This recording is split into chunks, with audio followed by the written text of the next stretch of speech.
खिरपनाथन जा बदअमनी ते ज़ाब्तो न अची सघियो आहे। एसएचओ अकबर चना ॾोहारनि जे ख़िलाफ़ कार्रवाई करण बजाए स्टॉक ठाहिण ऐं ख़ानगी दावतुनि खाइण में मसरूफ़ हुजण करे ॾोहनि जी वारदातूं रोज़ जो मामूल बणिजी वियूं आहिनि। शहर जे वेझो कोट बाजी लिगारी में शानवार लिगारी जे घर में 50 लाख खां वधीक मालियत जे धाड़े मुतासिर ॻोठाणनि सिंध टीवी न्यूज़ सां ॻाल्हाईंदे चयो त असांजे ॻोठ में धाड़ा हणी आहे। राति 16 ॼणनि हमलो करे वरी धाड़ा हणी आहे। पोइ हुन में असांजी चोरी थी वई। 3 लाख पैसा कैश पिया। उन खां बाद वरी सोन पियो असांजो उहो असांजो चोरी थी वई।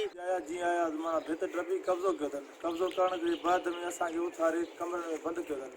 मथो माना औज़ारनि सां गॾु बीठा 15-16 माण्हू हथियारनि औज़ारनि सां चढ़ी बंगुलनि ते कोठनि खां 25-30 लख हुननि जा लुट ज़ेवर सामान दबूकूं रेफलूं हुननि जे मथां रखे ज़ोरी लुट करे विया।